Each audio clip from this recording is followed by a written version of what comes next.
Seja muito bem-vindo ao canal Dicas do Lipe. A gente vai dar continuidade ao nosso assunto de trigonometria nessa aula falando sobre círculo trigonométrico. O tema círculo trigonométrico ele é bastante abrangente e aí a gente vai dividi-lo em dois momentos, duas etapas.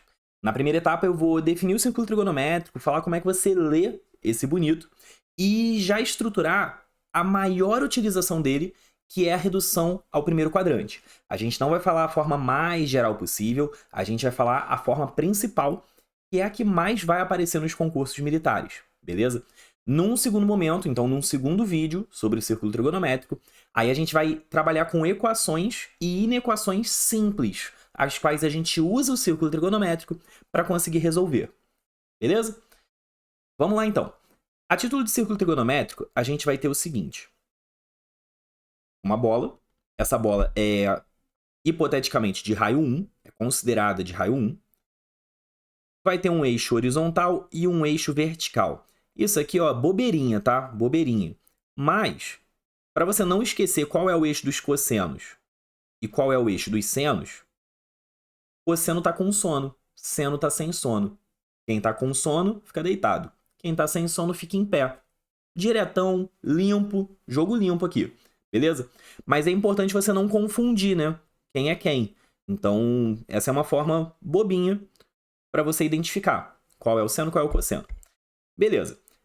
Esse círculo trigonométrico, ele vai começar do zero, sempre na direita, tá? Eu vou dizer que é o zero radianos, mas no momento eu vou botar em graus, tá? Geralmente, na trigonometria, a gente trabalha com radianos, beleza? Lembra que a relação é que π radianos é 180 graus, e aí você faz uma regrinha de 3, você consegue achar todas as relações possíveis. Mas a gente vai fazer o seguinte. Esse 0 graus vai girar positivamente para... no caso, não é para a esquerda, né? Ele vai girar no sentido anti-horário. A gente chama isso aí de sentido trigonométrico. Vou escrever aqui para você não esquecer. Sentido trigonométrico. Métrico. Palavra grande, né? Beleza. Sentido trigonométrico a gente considera que é positivo. E aí a gente vai ter outros arcos, por exemplo. Eita, saiu errado. Por exemplo, o 30 graus, o 45 graus, o 60. Esses são os mais comuns. Tem o 30, o 45, o 60, o 90, que é o que vai estar aqui em cima. Só que tem outros arcos também, né? Do outro lado, a gente tem, por exemplo, o 120. Opa, esse 120 aqui saiu errado. Já saiu certinho. A gente tem aqui o 120, tem o 135.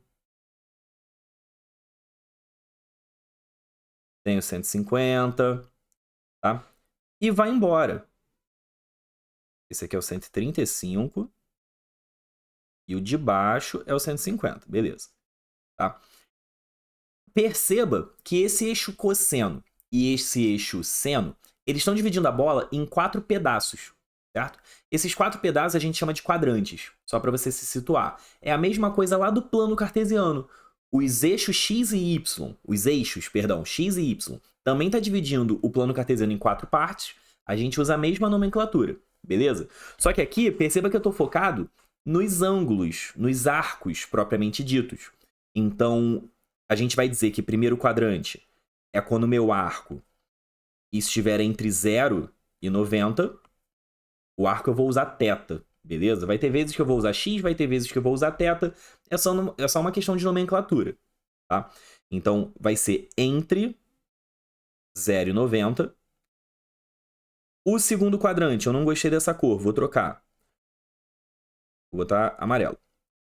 O segundo quadrante vai ser entre 90 e 180.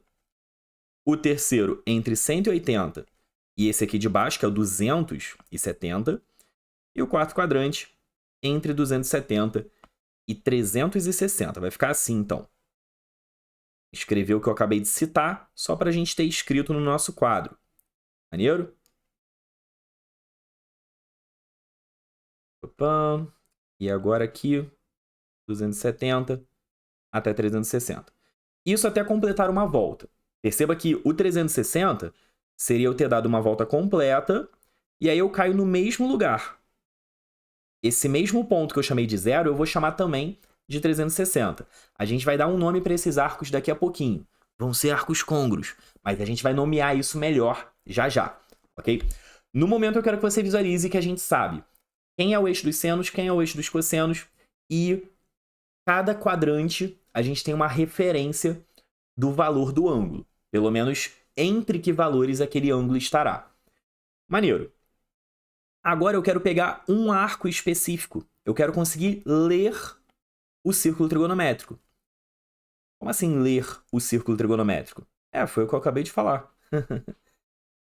Se eu pegar um arco específico, digamos que seja esse arco aqui. O ponto eu vou chamar de P. Tranquilo? Já o arco, o ângulo em si, eu vou chamar de... Dessa vez eu vou chamar de X, deu vontade. Vou botar θ, né? Eu já estava usando θ antes, vou manter o θ. Mas tinha dado vontade de chamar de X agora. Eu vou marcar aqui a vertical, marcar a horizontal. É igualzinho a leitura de função. É igualzinho a leitura de plano cartesiano lá da geometria analítica. É a mesma referência que eu estou usando. O meu eixo dos senos, meu eixo dos cossenos, ele está me dando um mapa. Tá? Só que é um mapeamento com uma circunferência atrelada. Ok? O detalhe é o seguinte. Esse pedacinho aqui, horizontal, é o que a gente vai chamar de cosseno de θ.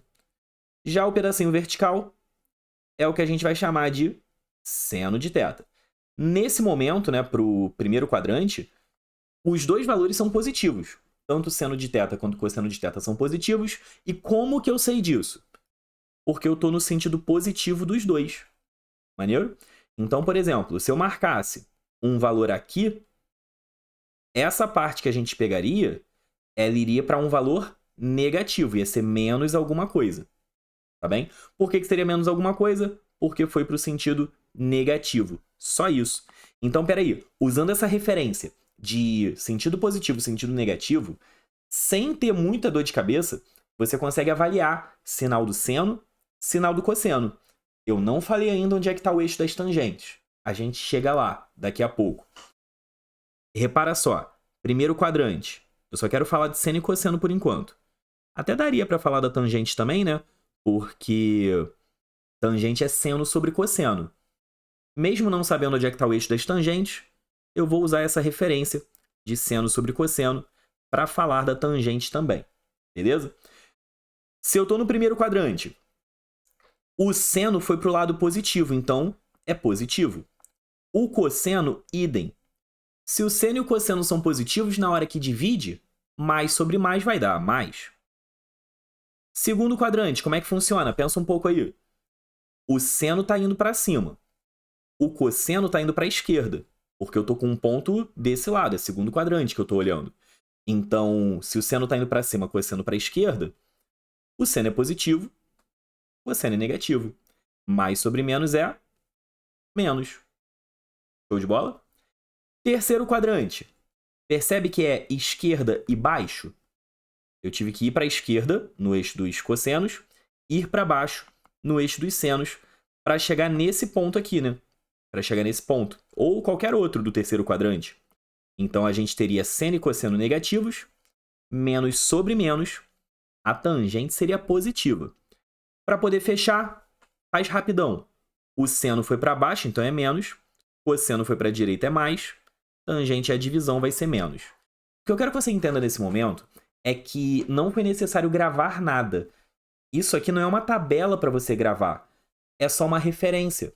Se você foi para a direita, cosseno é positivo. Se você foi para baixo, seno é negativo, né? Porque vertical tem a ver com seno, horizontal tem a ver com cosseno. É só essa informação que você tem que ter no bolso. Todo o resto sai daí. Trigonometria é um assunto muito perigoso no sentido de, se você se permitir, você acaba decorando 500 bilhões de fórmulas diferentes, quando nem sempre é necessário. Às vezes, entender a ideia, entender a montagem, te dá muito mais poder de fogo do que, de fato, decorar a informação só por decorar. Beleza? Então, o que eu estou tentando te mostrar aqui é a montagem. Eu não estou interessado em te dar uma aula de trigonometria beabá. Eu estou te dando uma aula de trigonometria focada em concursos militares de oficial. Maneiro? Vamos continuar, então. Agora que a gente falou sobre essa leitura do círculo trigonométrico, eu quero falar também sobre, primeiro, qual é o eixo das tangentes e, segundo, arcos côngruos. Depois a gente continua para levar para a redução ao primeiro quadrante. Maneiro? Onde estará o eixo das tangentes? Não é muito misterioso, não. Pensa no nome, vai. Eixo das tangentes. Faz sentido ter uma tangente envolvida, não faz não? E tem, tá? O da cotangente também tem. Eu vou falar dos dois. Ah, Felipe, vai falar de secante e cossecante? Não, não acho necessário. Poderia falar? Claro, só não acho necessário. Tá bem? Eixo das tangentes é esse aqui. O das cotangentes vai ser o deitado. Só que tem que ser tangente, peraí. Pronto, agora sim. Vou respeitar a cor aqui, ó. Eixo das cotangentes. Eixo das tangentes. Aí, como é que a gente lê esses eixos? A gente viu como ler o eixo dos cossenos e o eixo dos senos. Basicamente, eu tenho o meu argumento, meu arco. Eu vejo onde é que ele bate no cosseno. Eu vejo onde é que ele bate no seno. Para tangente é muito parecido. Dado um arco qualquer, eu vou traçar uma reta partindo do centro, passando por cima do arco, até cruzar o eixo das tangentes. Eu vou fazer até cruzar o das cotangentes, que eu falo dos dois logo, né? Pronto. Fiz uma reta passando pelo centro do círculo trigonométrico e pelo arco em questão. Aqui é meu ângulo θ. Esse valor que está aqui, no eixo das tangentes, é a tangente de θ. Ela pode ser positiva se estiver para cima, negativa se estiver para baixo. Já o cara que corta lá no eixo das cotangentes vai ser justamente a cotangente de θ, que também pode ser positiva se for para a direita, negativa se for para a esquerda. Fechou? Tranquilo? Então, só para confirmar a relação de sinais que a gente fez aqui em cima, se o eixo das tangentes está aqui na direita, qualquer arco que eu pegue, seja no primeiro quadrante, seja no terceiro quadrante, ele realmente vai bater sempre lá em cima. Se vai bater lá em cima é porque é positivo. Segundo e quarto quadrante, qualquer arco que eu pegue, vai bater sempre lá para baixo. Se vai bater lá para baixo, tangente é negativa. Beleza? A análise para cotangente é muito parecida. Vai ser equivalente. Tá? Agora que a gente falou sobre isso, vamos falar sobre congruência. O que são arcos congruentes? Vou escrever aqui. Arcos congruentes. São aqueles que, mesmo que o número do ângulo dele, né, a angulação não seja a mesma, ainda assim eles batem no mesmo lugar. Eu vou te dar alguns exemplos. Eu já te dei um, na verdade, no iniciozinho do vídeo, mas eu vou te dar outros. Qual foi o um que eu te dei? É o 0 e 360, pô. 0 e 360, eles são ângulos claramente diferentes. Um é 0, o outro é 360, o número mudou. Só que ambos batem aqui na direita. A gente representa assim, ó. O 0 é congruente, a gente bota esses três traços, ao 360 graus. Eu vou te dar um outro exemplo. Se eu traçasse aqui para cima, o 60 é congruente ao 420 graus.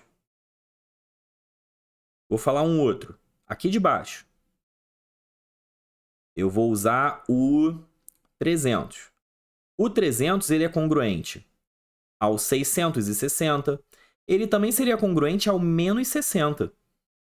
A verdade é que, dado um ponto específico, existe uma infinidade de arcos que batem ali em cima.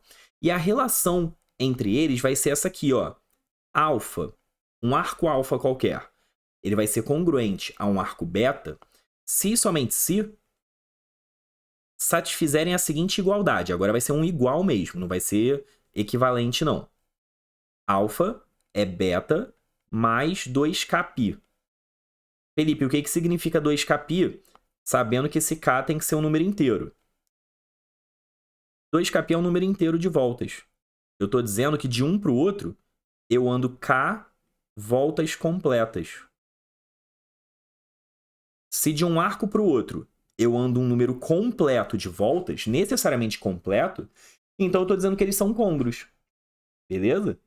Essa é a relação de congruência. Dois arcos são côngruos se tiver uma diferença de 2κπ entre eles.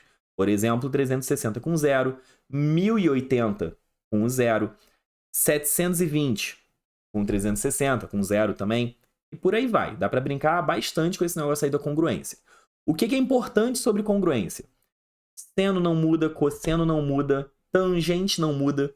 Isso vai gerar várias consequências quando a gente estiver trabalhando com esse negócio da redução ao primeiro quadrante, tá bem? Eu vou encerrar esse vídeo aqui, nesse momento. No próximo vídeo, a gente vai falar sobre arcos familiares. Isso é um nome que eu tô dando, não é um nome oficial, porque é o caso mais clássico que tem de redução ao primeiro quadrante, então vale muito a pena já ter no bolso essas relações. E, na sequência, a gente fala sobre a redução propriamente dito. Show de bola? A gente se vê no próximo vídeo. Se você não é inscrito ainda no canal, trate de se inscrever.